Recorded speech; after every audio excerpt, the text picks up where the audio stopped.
Hello squids, it's me Sid and welcome back to my channel.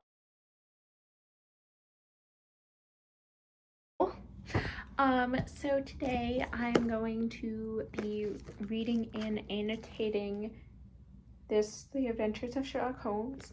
I have annotated a couple of the stories, but I still have 1, 2, 3, 4, 5, 6, 7 left to read and annotate, and I was just thinking about sitting down and just trying to annotate all the way through with those, because they don't take me super long, but it is about half of the book that I still have, so we'll see how long that takes me.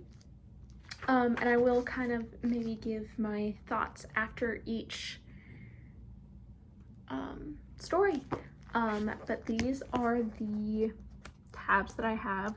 So purple is like outdated language, which most of the time is about like women and stuff, or like societal roles, stuff like that. We have clues in pink, we have good lines in blue, and then the story breaks are in this like orangey yellow, which you can see up here, which I already put in just so I can like see where they end. As you can see, I already have, like I said, that one. But yeah, so the first story I'm gonna read today and annotate today is called The Blue Carbuncle.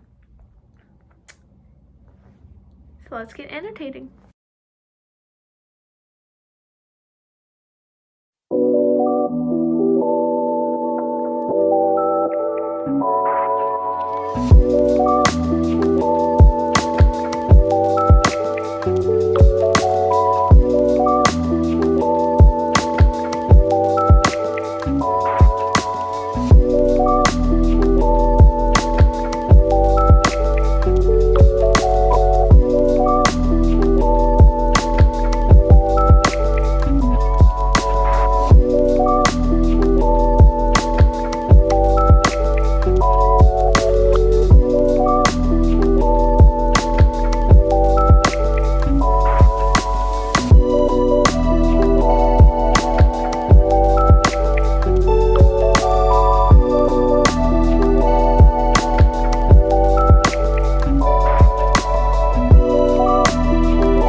Finished that one, which was, oh, of course it won't tell me, The Blue Carbuncle, which I guess is a gem.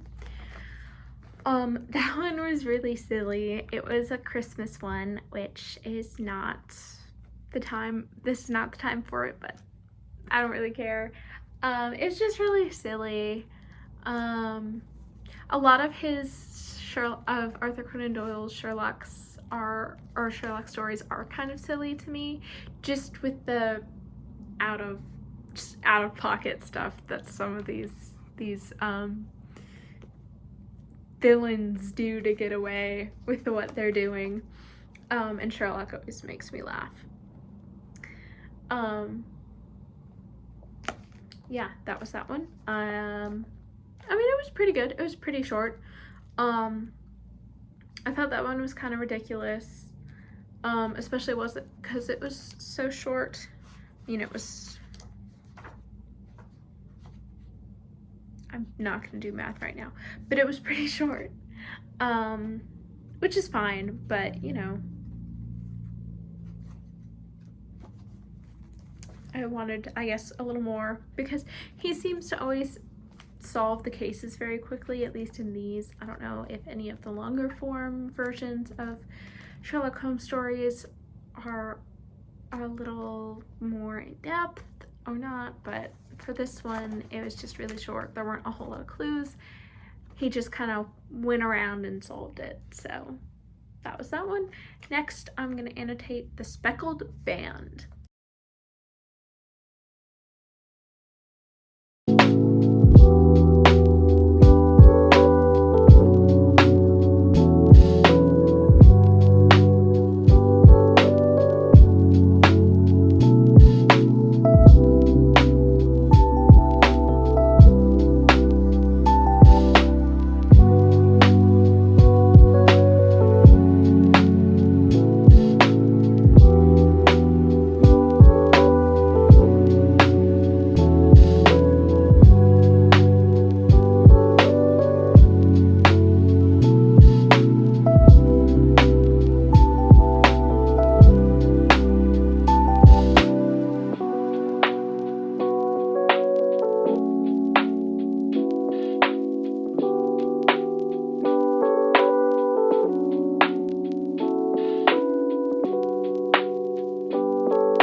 So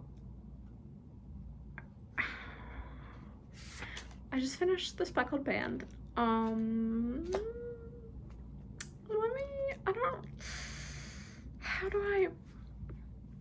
So there was a lot of outdated language in that one. Definitely, because it used an outdated term for a group of people that I don't want to use because it's considered a slur. And I know it wasn't at this time, but it was still very outdated language in terms of how he discussed that group of people. They also talked about just like paying off stuff. I didn't really like the mystery of that one. It was okay, definitely, but I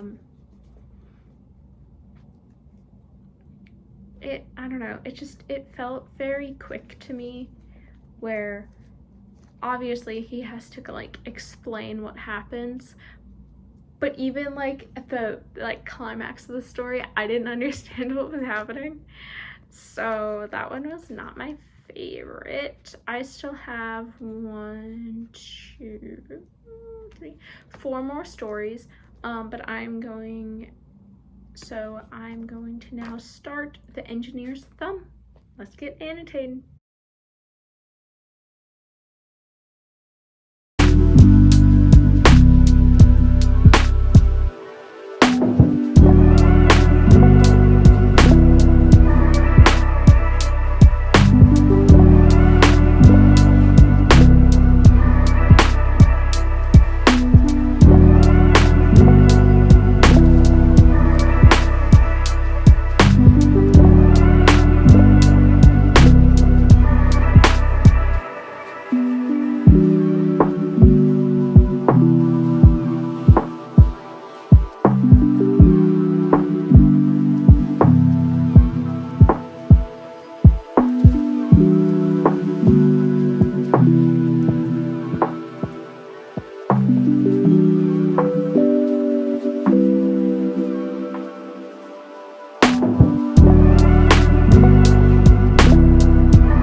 This one was good. The story of that one was good. It was very twisty, very turny. The engineer's thumb. It was really, really good. I liked that one. Like I said, it was very twisty. It was very mysterious. Again, obviously, because we heard the story from the guy who the crime was committed against, we kind of know who did it. And this one didn't really have an end, which a lot of these stories don't. But I thought it was interesting, his story and like the way all of it played out. So I did like that one. That one had a lot of clues in it, which his stories don't typically have a lot of clues in them, but that one did. So next is The Noble Bachelor.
That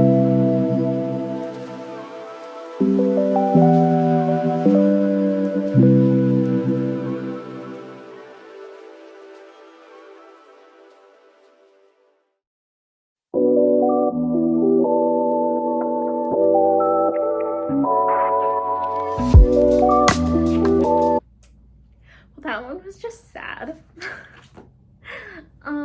The family,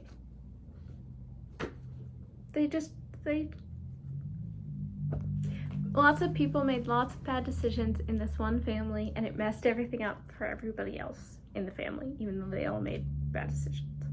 Also, obviously, I tabbed a lot more at the beginning than back here. I think it has more to do with the fact that I'm getting used to the way he writes.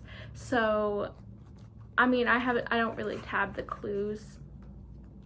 I tab them a couple times, but so like, you know, the outdated stuff I'm not tagging as much because I've gotten used to his writing. The good lines, I don't know. I go back and forth with stuff like that about good lines and stuff and whether I want to like tab them so I can go back to them or not. But so that's why I have been tabbing less. Now we're on to the final story, which is the Copper Beaches, but with 2 E's.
That one was disturbing. That one was sad. People are terrible to each other. I feel like that's kind of the theme of all of his stories, is that people are terrible to each other. That's really sad, but that's what that is. But yeah, I think if you like mysteries, definitely give him a try. But I wouldn't read a bunch in a row because they are kind of repetitive, especially with the way that he writes them. This last one was also very self-aware because it talked about a lot of the other stories that he had written, and basically that they were trivial and not interesting. But I don't know about that. I mean, I thought a lot of them were really interesting. Obviously, from all of my tabs, I thought they were really interesting. I just think reading them all together at one time was a little much. But yeah, so now I have finished The Adventures of Sherlock Holmes.